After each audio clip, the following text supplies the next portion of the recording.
إن الحمد لله نحمده تعالى ونستعينه ونستهديه ونستغفره ونعوذ بالله من شرور أنفسنا وسيئات أعمالنا من يهده الله فهو المهتد ومن يضلل فلن تجد له وليا مرشدا وأشهد أن لا إله إلا الله وحده لا شريك له له الملك وله الحمد يحيي ويميت وهو على كل شيء قدير وأشهد أن سيدنا وقائدنا محمدا عبده ورسوله وصفيه من خلقه وخليله أدى الأمانة وبلغ الرسالة ونصح الأمة وكشف الله به الغمة فاللهم صل عليه وعلى آله وصحبه ومن سار على نهجه إلى يوم الدين أما بعد فإن أصدق الحديث كلام الله تعالى وخير الهدي هدي نبينا محمد صلى الله عليه وسلم وشر الأمور محدثاتها وكل محدثة بدعة وكل بدعة ضلالة أجارني الله وإياكم من الضلال. معشر المسلمين والمسلمات أوصيكم ونفسي بتقوى الله عز وجل فقد قال في محكم تنزيله يا أيها الذين آمنوا اتقوا الله حق تقاته ولا تموتن إلا وأنتم مسلمون يا أيها الناس اتقوا ربكم الذي خلقكم من نفس واحدة وخلق منها زوجها وبث منهما رجالا كثيرا ونساء واتقوا الله الذي تساءلون به والأرحام إن الله كان عليكم رقيبا يا أيها الذين آمنوا اتقوا الله وقولوا قولا سديدا يصلح لكم أعمالكم ويغفر لكم ذنوبكم ومن يطع الله ورسوله فقد فاز فوزا عظيما اللهم اجعلنا من الفائزين واجعلنا بفضلك من ورثة النعيم ثم أما بعد معشر المسلمين والمسلمات لقد وهب الله تبارك وتعالى لنا الحياة في هذه الدنيا وجعل لكل واحد منا صحائف تكتب فيها أعمالنا في هذه الحياة ونحن من يقرر ما يكتب في تلكم الصحف إن عملنا خيرا كتبنا فيها الحسنات وإن عملنا منكرا كتبنا فيها السيئات ومنا من يخلط العمل الصالح بالعمل السيء فيخلط في صحفه بين الحسنات والسيئات وقد جعل الله تبارك وتعالى بعد حياتنا الدنيا رجوعا إلى الآخرة وميزانا توزن فيه تلك الصحف أو ما كتب في تلك الصحف من أعمال الخير ومن أعمال المنكر فقال مولانا فأما من ثقلت موازينه فهو في عيشة راضية وأما من خفت موازينه فأمه هاوية وما أدراك ما هي نار حامية. هذا هو العدل أيها الإخوة الأفاضل فمن وجد خيرا غدا يوم القيامة فليحمد الله على ذلك ومن وجد غير ذلك فلا يلومن إلا نفسه. وقد أرشدنا الله تبارك وتعالى إلى الأعمال التي تملأ صحائفنا بالحسنات وحذرنا من المنكرات التي تملأ صحائفنا بالسيئات وأرسل الرسل وأنزل الكتب وأرشد الناس لما فيه خيرهم فتركنا على المحجة البيضاء ليلها كنهارها لا يزيغ عنها إلا هالك. Chers frères et sœurs, Allah Azza wa Jal nous a donné un capital de vie. Il nous a donné une vie sur cette terre, une vie ici-bas. Et il a mis pour chacun parmi nous des feuillets dans lesquels sont recueillis tout ce que nous sommes en train de faire. Ainsi, c'est nous qui décidons ce qui doit être enregistré dans ces feuillets-là. Ou bien on accomplit les bonnes œuvres, et dans tel cas, ce sont les hasanats qui vont y être inscrits. Ou bien inscrites. Ou bien on accomplit des œuvres inacceptables, et dans ce cas, ce sont les sayyi'at qui vont y être inscrites. Ou bien on va mélanger les deux, et tout dépendra de ce qui va peser lourd dans la balance. Et justement, en parlant de la balance, Allah Azza wa Jal nous a mis après notre vie une balance dans laquelle nos œuvres vont être pesées. Celui dont la partie des hasanats sera lourde, il sera dans une vie paisible. Quant à celui dont la balance sera légère, son issue, bien entendu, ne sera que l'enfer et ne sera qu'une profonde abîme, comme le montre si bien Allah Azza wa Jalla lorsqu'il dit فَأَمَّا مَنْ ثَقُلَتْ مَوَازِينُهُ فَهُوَ فِي عِيشَةٍ رَاضِيَةٍ وَأَمَّا مَنْ خَفَّتْ مَوَازِينُهُ فَأُمُّهُ هَاوِيَةٌ. Et Allah Azza wa Jalla ne nous a pas laissés à l'abandon parce qu'il nous a envoyé des prophètes. Il nous a révélé ses paroles. Il nous a orientés vers le bon chemin et il nous a mis en garde contre le mauvais. Autrement dit, le jour du jugement, aucun ne peut avoir une excuse de ne pas avoir appris et de ne pas avoir discerné entre le bien et le mal, de ne pas avoir entendu le message de Allah tabaraka wa ta'ala. Donc celui qui trouvera du bien dans l'au-delà, il peut être content et il peut remercier Allah Azza wa Jal. Quant à celui qui trouvera l'inverse, il ne peut protester contre personne. Il ne peut protester que contre lui-même. وقد أخبرنا رسول الله صلى الله عليه وسلم أن العبد إذا فاضت روحه إلى بارئها وانتقل إلى ربه فلن يكون معه بعد موته إلا ما قدمه في حياته من أعمال. عن أنس بن مالك رضي الله عنه قال قال رسول الله صلى الله عليه وسلم يتبع المؤمن ثلاثة فيرجع اثنان ويبقى معه واحد يتبعه أهله وماله وعمله، يعني يتبعه إلى القبر والناس يأخذونه إلى القبر يشيعونه إلى مثواه الأخير أو ما قبل الأخير إلى دار البرزخ. يتبع المؤمن ثلاثة يتبعه ماله وأهله وعمله فيرجع اثنان يرجع أهله ويرجع ماله ويبقى معه عمله، يتبعه عمله وهو في تلك الحفرة. والحديث متفق عليه. وفي حديث البراء بن عازب وهو حديث طويل يسرد فيه ما سمعه من رسول الله صلى الله عليه وسلم فيما يخص الحياة الأخرى، فيما يخص ما بعد الموت. فيقول الرسول صلى الله عليه وسلم في هذا الحديث وهو يتحدث عن مأوى المؤمن ومآل المؤمن، يقول فيفسح له في قبره مد بصره، يفسح له في قبره مد بصره، قبره يتسع. قال ويأتيه رجل حسن الوجه حسن الثياب طيب الريح فيقول أبشر بالذي يسرك. هذا الرجل يبشر الميت الصالح فيقول أبشر بالذي يسرك، فيقول الميت فيقول أبشر بالذي يسرك، هذا يومك الذي وعدت، هذا هو اليوم الذي وعدكه الله عز وجل. فيقول له الميت من أنت؟ فوجهك الوجه الذي يجيء بالخير، وجهك وجه الذي يأتي أو يجيء بالخير. فيقول أنا عملك الصالح، ويظل يؤنسه في القبر طوال مدة جلوسه فيه إلى أن يبعثه الله تبارك وتعالى. هكذا يكون مآل أعمالنا أيها الإخوة الكرام التي نقدمها بين أيدينا الآن. نحن الآن نصنع رفيقنا في القبر. الآن كل واحد فينا حسب أعماله يختار الرفيق الذي يؤنسه أو الذي يعذبه، تكون صحبته معذبة يعذبه في القبر. Chers frères et sœurs, le prophète sallallahu alayhi wa sallam nous a appris que lorsque le croyant perd son âme ou se sépare de son âme et qu'il balance et qu'il bascule vers l'au-delà,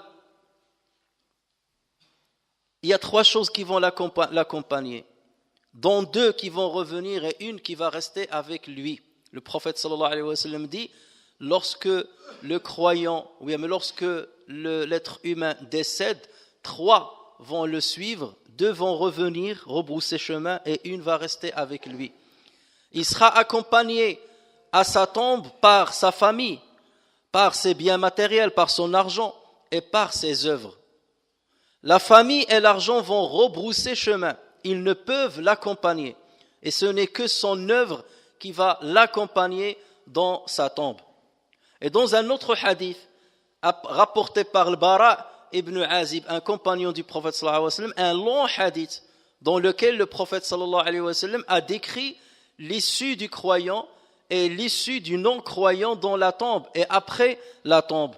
Dans ce hadith-là, le prophète sallallahu alayhi wa sallam a dit, pour le croyant, sa tombe s'étendra jusqu'à la limite de sa vue.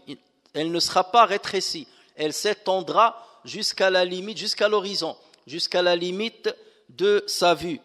Il se présentera alors à lui un homme qui a un beau visage, des beaux vêtements et une belle odeur, ou une bonne odeur. Il lui dira, ou recueille la bonne nouvelle de ce qui te réjouira. Tel est le jour qui t'a été promis. Voici le jour pour lequel tu as travaillé et qui t'a été promis par Dieu à travers ce qui t'a révélé, à travers sa révélation et à travers ses messagers. Et le défunt de lui dire, qui es-tu? Ton visage n'est que celui de quelqu'un qui apporte les bonnes choses. Et l'homme de lui répondre, je suis ton œuvre salutaire. Et c'est alors qu'il va lui tenir compagnie jusqu'au jour de la résurrection dans cette tombe. Vous savez très bien qu'ici-bas, lorsqu'on veut punir quelqu'un, on l'emprisonne. Et si on veut augmenter le degré de la punition, on l'isole dans la prison ou dans la cellule de tout compagnon. Et c'est considéré comme une punition grave que de rester 1 mois, 2 mois, 3 mois tout seul.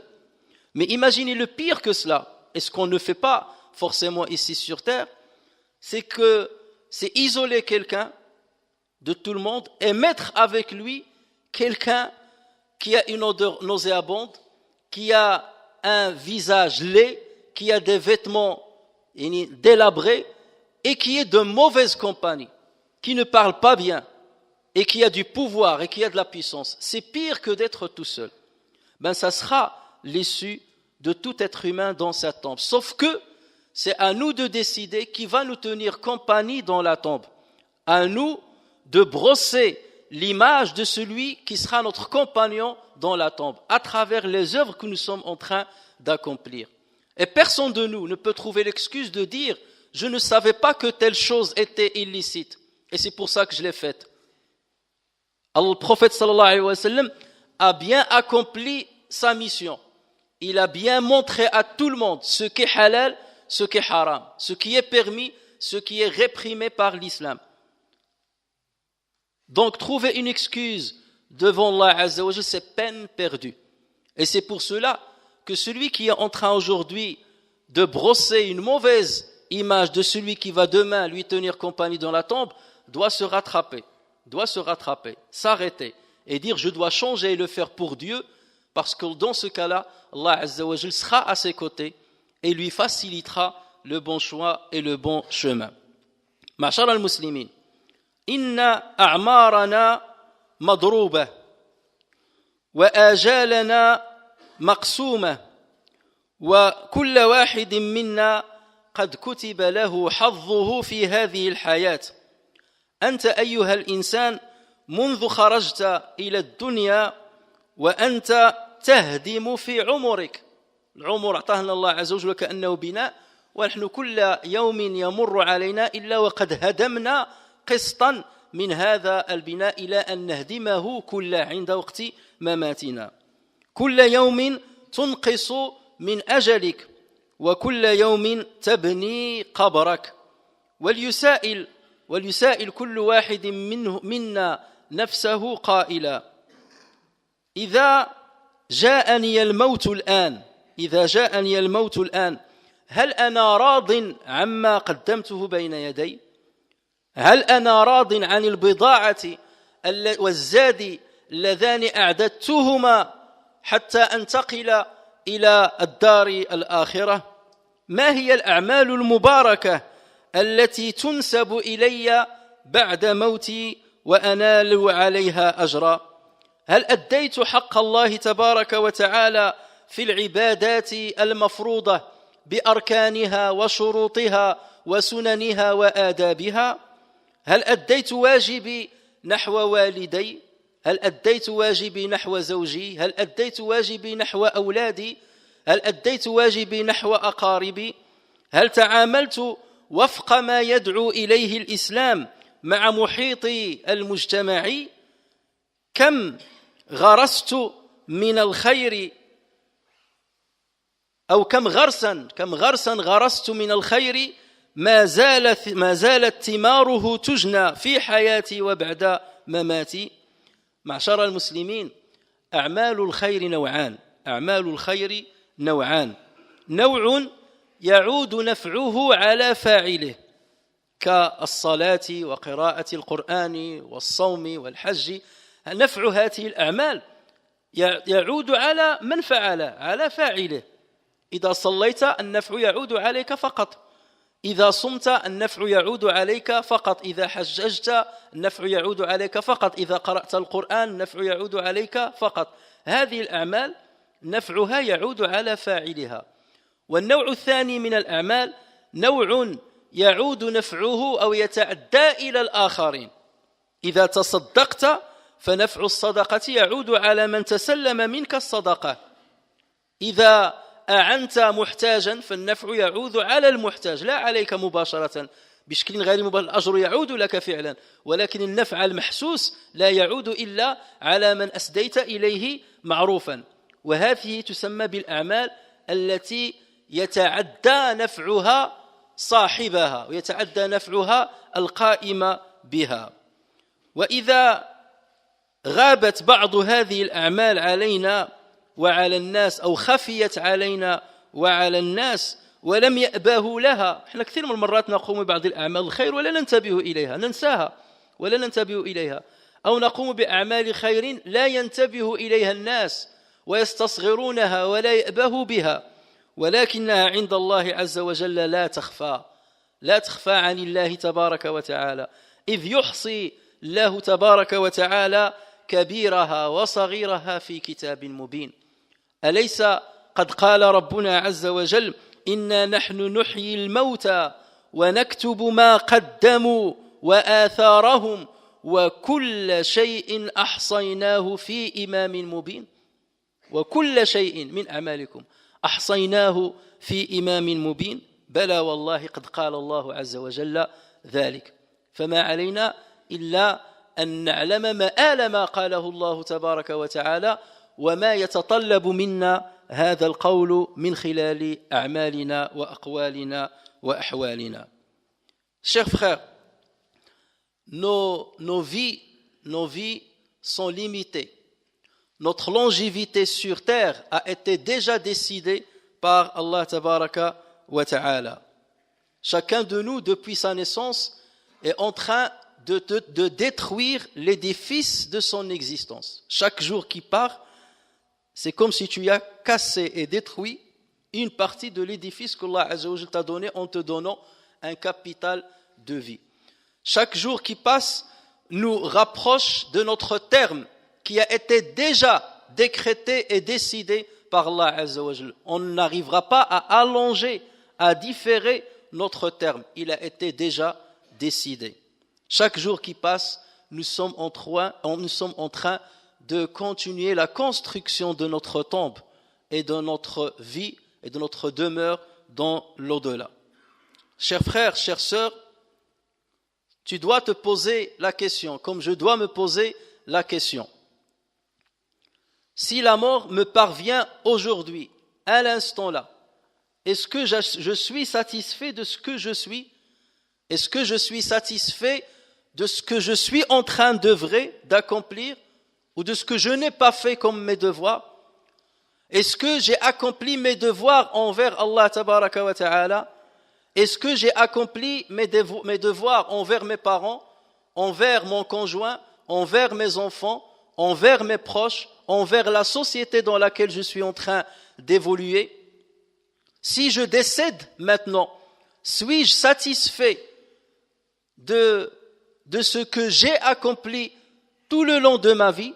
Suis-je satisfait des provisions que j'ai préparées pour l'au-delà? Suis-je rassuré du jugement que je vais subir devant Allah tabaraka wa ta'ala? Suis-je prêt à rendre compte devant Allah azza wa jalla sur tout ce que j'ai fait sur sa terre? Ai-je laissé derrière moi un intérêt qui fructifie pour les autres et sur lequel les autres peuvent me mentionner en bien même après ma mort? Ce sont des questions que nous devons nous poser chaque jour. Et chacun de nous sait très bien et connaît très bien la réponse qu'il doit donner à ce genre de questionnement. Sachez, chers frères et sœurs, que les œuvres se divisent en deux catégories. Il y a des œuvres dont l'intérêt se limite à celui qui les a accomplies. Des œuvres dont l'intérêt se limite à celui qui les a accomplies. Lorsque j'accomplis la prière, son intérêt me touche, il se limite à moi-même. Lorsque je lis le Coran, l'intérêt et les fruits reviennent à moi-même. Lorsque je fais le pèlerinage, l'intérêt revient à moi-même. Mais il existe des œuvres dont l'intérêt me dépasse et passe à autrui et fait profiter autrui.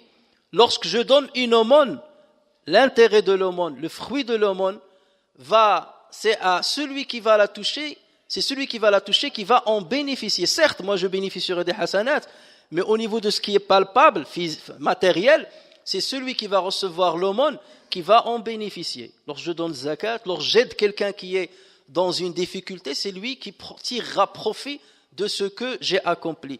Lorsque je transmets un savoir, j'enseigne un savoir, le fruit va revenir à celui qui a appris de moi. Donc il y a deux catégories des œuvres. Les deux catégories d'œuvres sont salutaires. Nous sommes appelés à accomplir les deux œuvres. Le minimum à accomplir, ce sont les œuvres dont l'intérêt revient à soi-même, à nous-mêmes. Mais à chaque fois que tu accomplis une œuvre dont l'intérêt revient aux autres, la récompense est plus grande.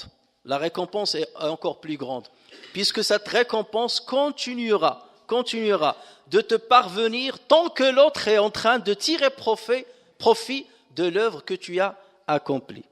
Tant qu'il profite de l'œuvre que tu as accomplie, tu profites des hasanats. Mais les œuvres qui s'arrêtent dès qu'on les arrête, ou les œuvres qui s'arrêtent dès qu'on décède, qui ne fructifient plus dès qu'on décède, ce sont certes des œuvres salutaires, mais elles ne sont pas fécondes comme la deuxième catégorie que j'ai citée. Il se peut que dans nos œuvres, il en est certaines qu'on sous-estime, qu'on oublie, tellement on les considère comme insignifiantes, on les oublie. Ou que les gens oublient.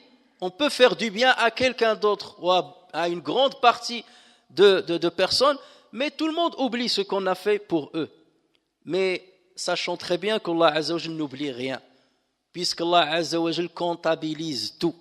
C'est lui qui dit dans le Coran, c'est nous qui ressuscitons les morts et écrivons ce qu'ils ont fait pour l'au-delà. C'est nous qui ressuscitons les morts et écrivons ce qu'ils ont fait pour l'au-delà, ainsi que leurs traces, ainsi que les empreintes qu'ils ont laissées derrière eux avant de quitter le monde, ainsi que leurs traces. Et nous avons dénombré toutes choses dans un registre explicite. Tout a été inscrit dans un registre explicite. Et surtout concernant la deuxième catégorie des œuvres, nous on ne se rend pas compte de ce qui va être inscrit et écrit dans ce registre-là après notre mort. On va penser que, voilà, rien ne sera écrit dès maintenant que la mort elle nous est parvenue. On ne se rendra pas compte de la longévité des œuvres que nous avons accomplies. Mais Allah Azza wa Jal inscrira ça. Et on peut devant Allah Azza wa Jal être étonné le jour où on verra notre registre, être étonné de toutes les hasanats qui y figurent. On va dire, mais on n'a pas fait autant que cela. Moi, j'ai estimé déjà mes œuvres. Mais il se peut qu'Allah Azza wa Jal nous sorte une œuvre qui a fructifié après notre mort, qui a continué d'apporter le bien aux autres après notre mort, et on se rendra à cette heure précise l'intérêt et la grandeur de cette œuvre qu'on a peut-être sous-estimé. الأقدام أيها الإخوة الكرام، الأقدام التي مرت في هذه الحياة أعدادها كثيرة، فكانت من بينها أقدام ذهبت آثارها وتلاشت معالمها، وأخرى ما زالت آثارها باقية ومعالمها ظاهرة. لقد كان من دعوة إبراهيم عليه السلام واجعل لي، سيدنا إبراهيم كان يدعو الله عز وجل، من بين دعواته قال واجعل لي لسان صدق في الآخرين، واجعل لي لسان صدق في الآخرين، أي اجعل لي ذكرا حسنا بين عبادك المؤمنين، واجعل لي أثرا حسنا في من يأتي من بعدي من الصالحين. هذه معنى هذه الدعوة، يعني يا رب اجعل لي أقوم بأعمال تجعل الناس يذكرونني بخير بعد مماتي، واجعلني أقوم بأعمال تنفع الناس بعد مماتي. وقد أجاب الله عز وجل دعوة إبراهيم. نحن ما زلنا ندعو لإبراهيم عليه السلام في كل صلاة نصلي على سيدنا إبراهيم. حين نعتمر أو نحج نذهب ونطوف حول ذلك البيت الذي رفع قواعده إبراهيم وإسماعيل عليهما السلام، فخلد الله تبارك وتعالى ذكره بين الصالحين، وما زال الناس ولا يزالون يدعون له إلى آخر يعني دقيقة في هذه الدنيا، إلى آخر الدنيا. هذه استجابة لدعوة هذا الرجل الصالح. وهذا أيها الإخوة الكرام، هذا دعاء يجب أن نحرص عليه لأنفسنا كذلك، أن ندعو الله عز وجل به، ولكن وأن نرجو من الله عز وجل تحقيق مطلوبه. كيف يحقق الله هذا المطلوب؟ يحققه إذا تفانينا في الأعمال وجاهدنا أنفسنا حق المجاهدة، وقدمنا بين أيدينا أعمالا تنفع الأمة الإسلامية وتنفع الأجيال القادمة من بعدنا. هنا يخلد الله عز وجل ذكرنا في العالمين. كان الرافعي رحمه الله يقول إذا لم تزد شيئا على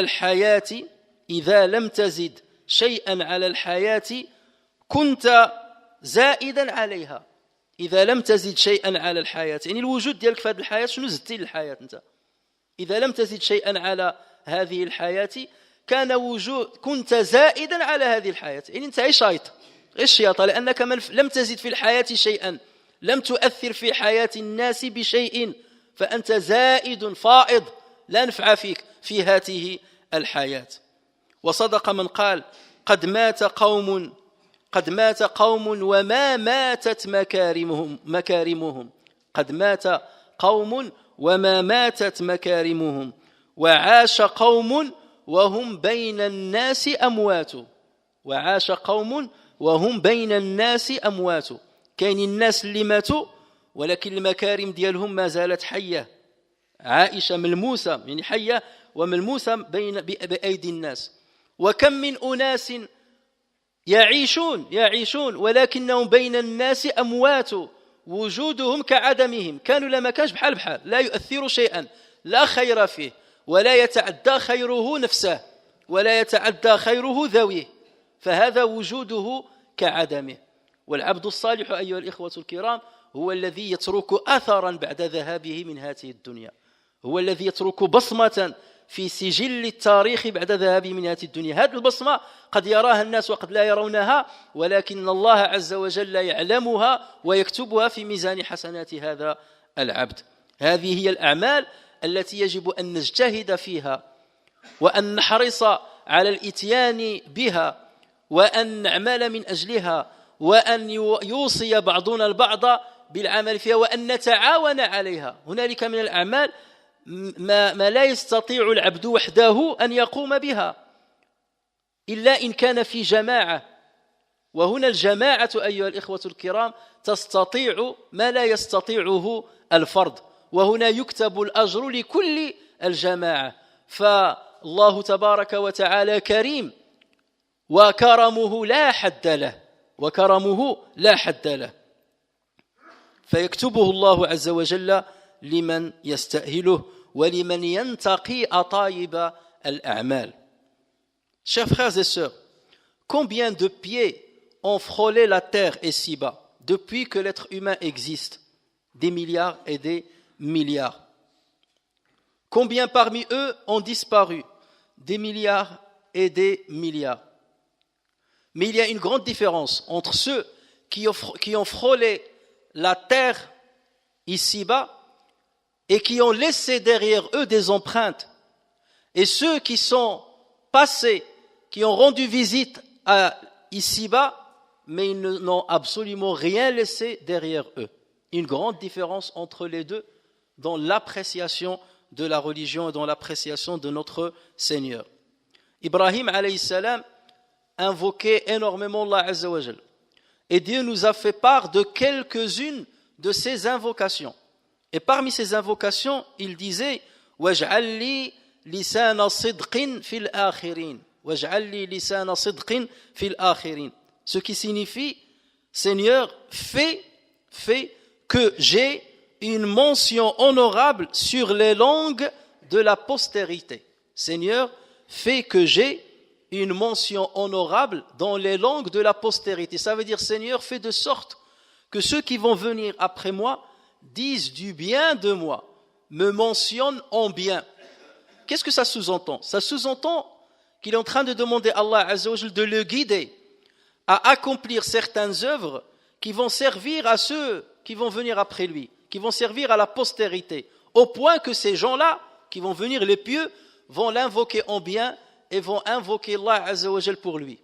Et Allah Azza wa Jal a bien entendu répondu à cet appel, exaucer le vœu de Ibrahim alayhi salam, puisque tous les musulmans du monde, à chaque prière, plusieurs fois par jour, au moins, ils font des invocations pour Ibrahim alayhi salam pendant Tahiyyat. Ça, c'est le minimum, pendant Tahiyyat. À chaque fois qu'on a commis Tahiyyat, on fait des salutations et des prières sur Ibrahim alayhi salam. À chaque fois qu'on se dirige vers le Kaaba, on se dirige vers un temple qui a été élevé et construit par Ibrahim alayhi salam, parce qu'il a fait quelque chose, même s'il paraît symbolique, qui continue de faire profiter aux générations futures et aux croyants. Et à chaque fois qu'on accomplit le pèlerinage, on accomplit l'Umrah, c'est pour aller devant ce temple-là, devant ce symbole qui a été construit par Ibrahim alayhi salam. Et c'est quelque part faire perdurer son existence parmi nous, même s'il a disparu. Et chacun de nous doit avoir ce genre d'invocation à formuler lorsqu'il s'adresse à Allah Azza wa Jal. Et il ne suffit pas de faire cette invocation sans rien faire.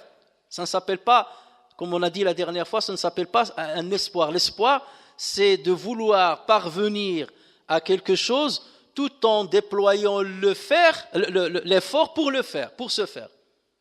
Mais le simple fait d'invoquer Dieu sans rien faire, ça, bien entendu, on ne sera pas exaucé. C'est d'œuvrer, de patienter, de se maintenir sur le droit chemin, d'être au service des autres, c'est de servir les autres. Et là, Allah Azza wa Jal pourra faire perdurer ta mention dans les langues de la postérité jusqu'à la fin des temps. L'imam, le poète Rafi'i, rahimahullah, il disait une phrase, il disait « Si tu n'apportes pas un plus à la vie, tu y seras un plus. Si tu n'apportes pas de plus à la vie, tu y seras un excédent, tu y seras un plus, un surplus. Ça veut dire quelque chose qui n'a pas de valeur. Si tu n'apportes pas de plus à la vie, tu y seras un surplus. Il y a un excédent qui ne sert absolument à rien. Et chacun de nous doit se poser la question, comment j'ai influencé mon entourage en bien? Qu'est-ce que j'ai laissé derrière moi? En partant, qu'est-ce que j'ai laissé derrière moi? Quelle est l'influence que j'ai laissée dans ma communauté? Ou même dans la communauté humaine tout entière. Et avait raison le poète qui a dit قد مات قوم وما ماتت مكارمهم وعاش قوم وهم في الناس أموات. Des gens sont morts, mais leur bienfait est vivant. Des gens sont morts, mais leur bienfait est vivant, pendant que des gens sont vivants, mais ils sont comme des morts parmi les vivants. Pendant que des gens sont vivants, mais ils sont comme des morts parmi les vivants. Tout dépend de l'influence positive, de l'impact positif que les uns et les autres vont avoir sur leur entourage et leur environnement. Le musulman, c'est celui qui aspire aux plus grandes hauteurs du paradis, plus haut degré du paradis. Mais pour y parvenir, bien entendu, il faut être à l'image des grandes personnalités qui ont marqué en bien l'histoire de l'humanité, comme notre prophète Mohammed sallallahu alayhi wa sallam, comme nos compagnons. Nous disons que nous suivons les pas des compagnons, mais à quel niveau nous suivons les compagnons? À quel niveau nous suivons nos prédécesseurs? Est-ce vraiment au niveau de leur œuvre, au niveau de leur comportement, au niveau de leur stratégie d'action, au niveau de leur fraternité de la fraternité qui régnait entre eux, au niveau de le bon comportement qu'ils avaient, de l'éthique qu'ils avaient, au niveau de leur pratique religieuse, au niveau de la foi qu'ils avaient? Il faut qu'on se pose la question, on les suit à quel niveau? Est-ce seulement des slogans qu'on lance comme ça à l'emporte-pièce, ou est-ce vraiment le reflet d'une réalité dans notre existence? نفعني الله وإياكم بالقرآن الكريم وبحديث سيد الأولين والآخرين وغفر الله لي ولكم ولسائر المسلمين ويرحم الله عبدا قال آمين.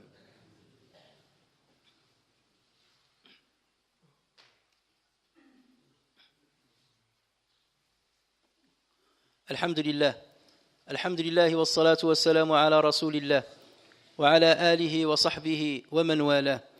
معشر المسلمين والمسلمات، إن قيمة الإنسان لا تقدر بطول عمره وكثرة ماله، ولكن بما خلفه وراءه من خير ينفع به أقرباءه ومجتمعه. وصدق من قال: رب عمر اتسعت آماده وقلت أمداده، ولرب عمر قلت آماده وكثرت أمداده. فمن بورك في عمره أدرك في يسير من الزمن من الله تعالى ما لا يدخل تحت دوائر العبارة ولا تلحقه الإشارة. أعيذ هذه الحكمة لابن عطاء الله رحمه الله: رب عمر اتسعت آماده، إنسان عمره طويل، على 70 عام 80 عام 90 عام، وقلت أمداده، لم يقم بشيء يذكر. هذا العمر كله طويل، ولكن لما تنتهي العمر ديالو تقول هذا فلان شنو دار؟ ولا شيء. ماذا قدم؟ ماذا ترك وراءه؟ لم يترك شيئا. تكتب حياته كلها تيمكن لك تلخصها في جوج ديال السطوره: تولد وكبر وخدم وتزوج ودار الوليدات ومات الله يرحمه. هذا هو الملخص ديال الحياه ديالو كامله. حتى العباده وداك الشيء تقول هذيك امر عادي انه يعبد الله عز وجل، ذاك الواجب ديالو راه قام به. رب عمر اتسعت آماده وقلت أمداده، ورب عمر قلت آماده. ربما يكون عندك العمر قصير ولكن الأمداد كثيرة. كم من علماء المسلمين عمروا قليلا ولكن أثرهم شائع في الأمة الإسلامية وعبر الأجيال. لما نسمع الإمام النووي توفي وعمره 44 سنة، 44 عام، احنا مازال عاد فقنا في 44 عام. كاين اللي مازال ما تزوج ما دار الولاد في 44 عام، مازال عاد تيقول بسم الله عاد غنبداو. 44 عام مات، ولكن الكل يعرف النووي، الكل يعرف كتاب رياض الصالحين، الكل عنده رياض الصالحين في البيت ديالو. عمر قل أمده ولكن كثرت أمداده. هذا هي رياض الصالحين تنتكلموا، لا نتكلم عن 40 نووية التي يعلمها الناس وتدرس في كل مكان، تدرس لطلبة العلم إلى غير ذلك. لا نتكلم عن تفسيره لصحيح مسلم. خير من فسر كتاب مسلم هو الإمام النووي. الذي تركه نتعجب كيف هذا الرجل ترك هذه الأمداد كلها. حين نرى الإمام السيوطي الذي كتب مئات من الكتب، 800 كتاب، مئات من الكتب، حتى أن بعضهم عد عدد الصحف التي كتب فقال: إذا قسمناها على حياته قلنا بأنه منذ أن عقل كان على الأقل يكتب 80 صفحة في النهار. إلا جينا نحسبوا نقسموا داك الشيء اللي كتب وقسمنا على لما ولا عنده العقل باش بدا يكتب، 80 صفحة في النهار تيكتب. عمر قل أمده ولكن كثرت أمداده. فالله تبارك وتعالى قد يجعل لك بركة في عمرك بحيث أن ما قدمته لنفسك وما قدمته للناس وما قدمته للأمة لا يمكن أن تصفه العبارات أو أن تشير إليه الإشارات. ورسول الله صلى الله عليه وسلم خير مثال على ذلك. عمر كرسول 23 سنة، كرسول من نزلت عليه الرسالة 23 عام. في 23 عام غير مجرى التاريخ، مجرى التاريخ غير بسبب الرسول صلى الله عليه وسلم. ولذلك لا عجب أن يعتبره بعض الباحثين من أكبر الشخصيات التي عرفها التاريخ. هذو ناس اللي غير مسلمين قالوا أكبر شخصية عرفت التاريخ هو محمد بن عبد الله صلى الله عليه وسلم. في 23 عام غير مجرى التاريخ، علم الجن والإنس، ترك أمة قوية، استفاد من عمله الإنس والجن، بل حتى الحيوان والنبات استفادوا من دعوة النبي صلى الله عليه وسلم. حين نرى الصحابة الكرام وما تركوه من خلفهم وما زلنا ندعو لهم، حين نرى كبار العلماء كالإمام البخاري كالإمام مسلم، هؤلاء العلماء يعني لا تلقى جمعة في مسجد من المساجد إلا ويذكر حديث قد دونه وصححه هذين الجهبذين. هؤلاء أيها الإخوة الكرام كتب الله عز وجل لهم البركة في حياتهم وخلد ذكرهم في الصالحين. وإن دل ذلك على شيء فإنما يدل على أنهم كانوا صالحين وكانوا صادقين وكانوا مخلصين وكانوا مثابرين صابرين، وأنهم قدموا حياتهم لله تبارك وتعالى. هؤلاء جعل الله لهم لسان صدق في الآخرين، ولينظر كل واحد منا ما قدمه للآخرين قل أو كبر. وما تبقى لنا في أعمارنا أيها الإخوة الكرام يجب أن نجتهد فيه حتى نترك ما ينفعنا ولو بعد مماتنا، ما يجلب لنا الحسنات ونحن في قبورنا. وقد أخبرنا الرسول صلى الله عليه وسلم عن تلكم الأعمال التي يتعدى نفعها القائمين بها أو من قاموا بها، وهذا ما سنفصله في الجمعة القادمة بإذن الله تبارك وتعالى. Chers frères et sœurs, la valeur de la vie de quelqu'un ne dépend pas de sa longévité sur terre. Elle dépend de ce qu'il a œuvré et de l'héritage en bien qu'il a laissé derrière lui. Ibn Ata al-Sakandari rahimahullah dit: il se peut qu'une vie courte dans son délai a apporté énormément de bienfaits aux autres, et il se peut qu'une vie longue dans sa durée n'a apporté que peu de bienfaits aux autres. Dans l'histoire des musulmans, il y a des gens qui n'ont pas vécu longtemps, et pourtant leurs traces nous suivent, leur empreinte est restée indélébile.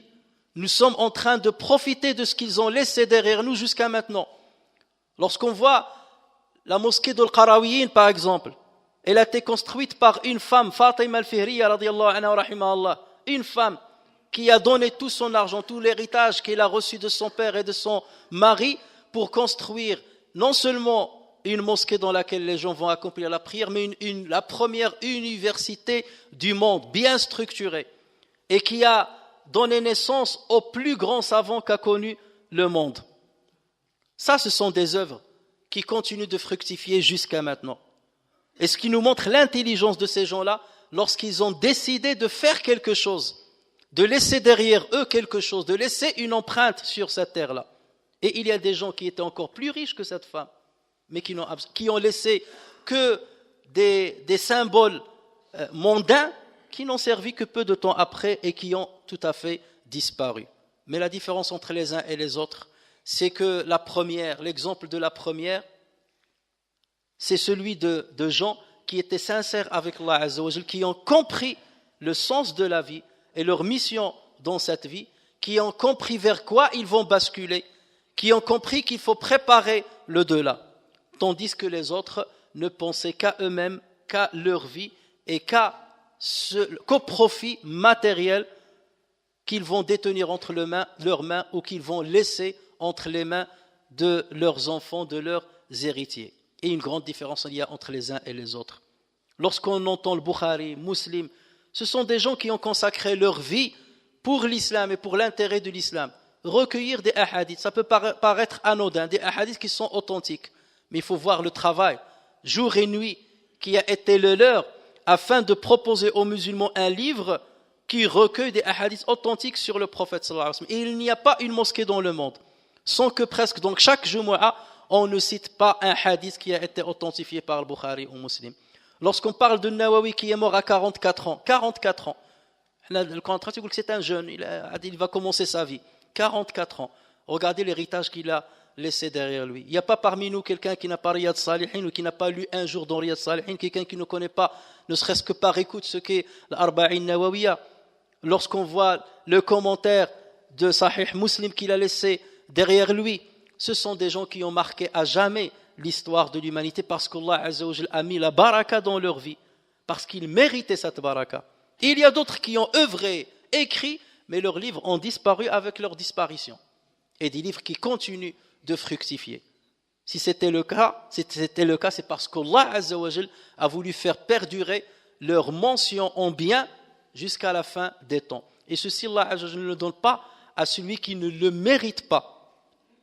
Le mériter à travers sa foi, à travers sa sincérité et à travers l'effort qu'il a déployé pour arriver à laisser cet héritage et cette empreinte et ces empreintes derrière lui. نسأل الله تبارك وتعالى أن يهدينا إلى عمل الخير وخير العمل وأن يجعلنا من الأتقياء الأنقياء البراء من كل شرك. اللهم صل وسلم وبارك على سيدنا محمد وعلى آله وصحبه وسلم تسليما عدد خلقك ورضا نفسك وزينة عرشك ومداد كلماتك. اللهم اغفر لنا ذنوبنا وتجاوز عن سيئاتنا وارحمنا يا أرحم الراحمين.